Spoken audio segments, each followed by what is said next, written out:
relationships are important.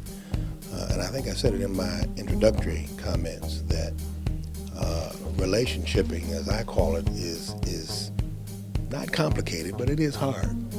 So workshops like this, put on by Dr. Martin, are so important because it helps us to figure out how to do them better. Everything gets better with time, with work. And so the definition of workshop, as she says, we have to work in the shop.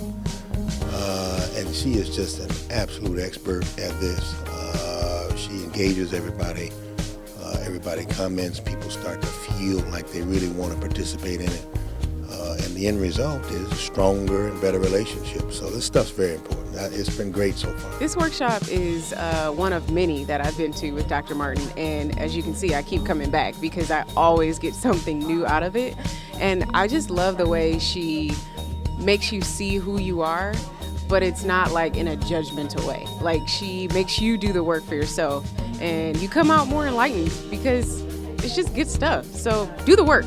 Communication, compromise, and connecting is all three things that any relationship should have, especially one with a husband or wife or spouse or significant other.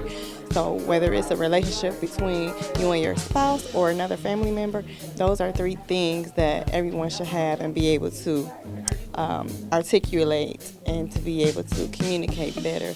Figure out what it is that causes him to feel like you're not giving him what he needs in that area.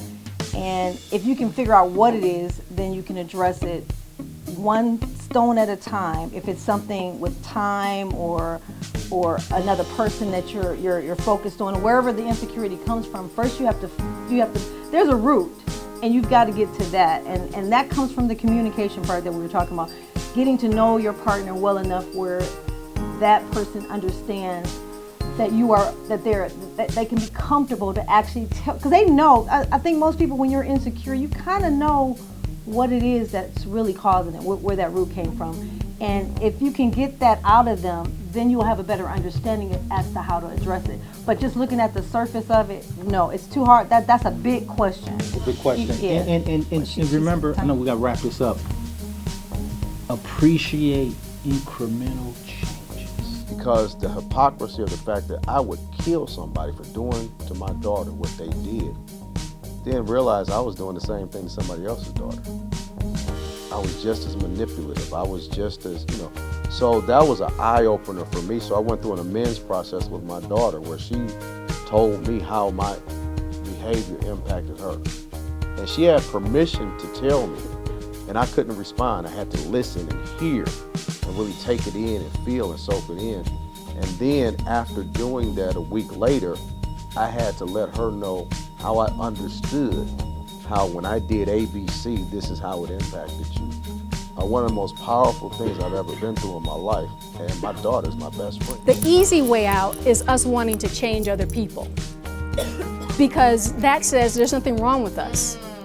The magic is how we change other people is by changing ourselves. We change ourselves. And so if you're always hollering at me and I don't want to holler back, I got to bring it down. So I take the lead and you come down with me. Will it happen overnight? Probably not. But the but is, if I'm determined to be the person that I say that I am and I want to be all that, I'll stick with it because I'm worth it. Does that make sense?